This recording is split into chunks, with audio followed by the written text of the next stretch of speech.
আজকে আমরা এখানে আগরতলা শহরে মোমবাতি রোশন করেছি।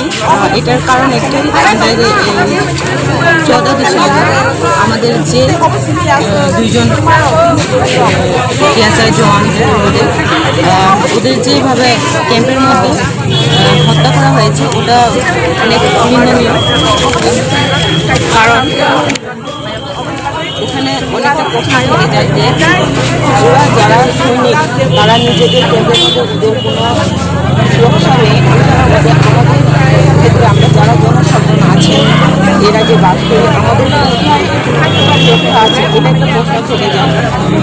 আর একটা বলতে চাই যে সৈনিক আজকে শহীদ হয়েছে, ওদের পরিবারে কি দুঃখ ছিল যার কারণে আজকে সকালবেলা এরকমভাবে ওদেরকে গুলি করে হত্যা করা হয়েছে।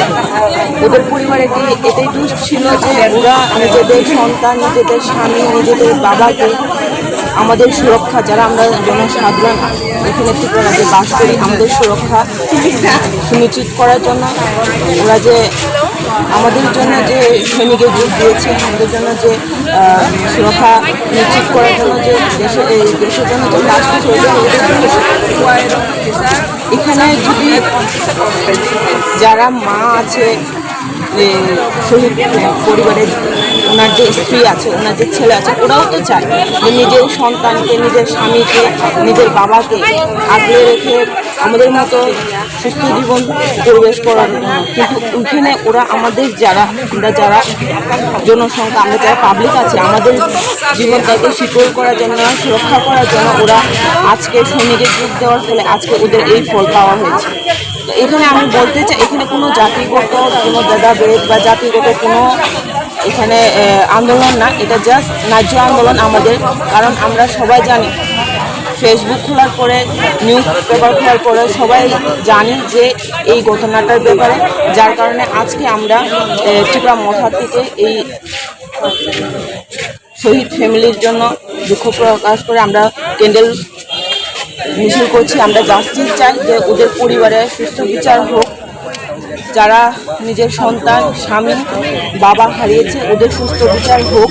আমরা চাই যতদিন অবধি এটার বিচার না পাই আমরা ত্রিপুরা মথা, TWF, YTF সবাই আমরা এই আন্দোলনটা চালিয়ে যাব।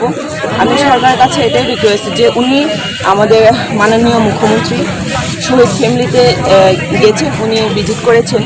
তো ওনার কাছে আমার রিকোয়েস্ট যে উনি যে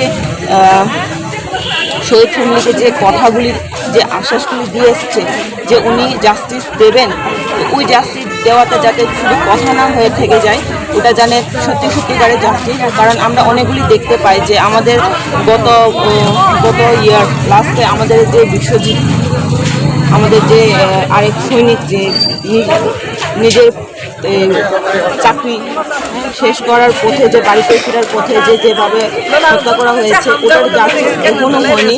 তার কারণে আমি আমাদের সরকার, মাননীয় মুখ্যমন্ত্রী বিপ্লব দেবের কাছে আমার অনুরোধ যে এই যে গত 4 ডিসেম্বর যে আমাদের যে 2 সৈনিক যে হত্যা করা হয়েছিল, ওদের জাস্টিসটা যেন এরকম না হয়, এই কয়েক মাসের মধ্যে যেন ওদের বিচার হোক, ওনাকে যেন শাস্তি দেওয়া হোক। কারণ এটা কারো কাছে লুকিয়ে নেই। ওনাকে যে সুকান্ত দাস যিনি আছেন, যিনি ওপেনলি মার্ডার করেছেন, জানি না এটা মেন কারণটা কি, কিন্তু এটা যদি এরকমভাবে, আমি যতটুকু শুনেছি ওটা সত্যি না, আমি জানি না, ছুটি দেওয়ার কারণে বা কোনো একটা এরকম কারণে যে ওনাকে যে একজন অফিসার বলেছিল যে ছুটির কোনো একটা গন্ডগোল আছে, যার কারণে ওদেরকে এরকমভাবে হত্যা করা হয়েছে। এরকম যদি প্রত্যেকটা ক্ষেত্রে যদি ছুটি দেওয়ার কারণে যে মেন ফিনিশিং গুলি করে হত্যা করা হয়, তাহলে তো এই রাজ্যে আমি মনে করি শেষ পর্যন্ত কোনো মা বাবা, কোনো স্ত্রী, কোনো ছেলে নিজের সন্তানকে বা নিজের স্বামীকে বা নিজের বাবাকে এই সৈনিক আমাদের যে রক্ষা করে, ওনাদের এই যে চাকরি জীবনে কেউ পাঠাবে না বলে আমি মনে করি। তার কারণে আমাদের মাননীয় মুখ্যমন্ত্রীর কাছে আমার অনুরোধ যে তাড়াতাড়ি করে এই জাস্টিসটা এটা দেওয়া হোক।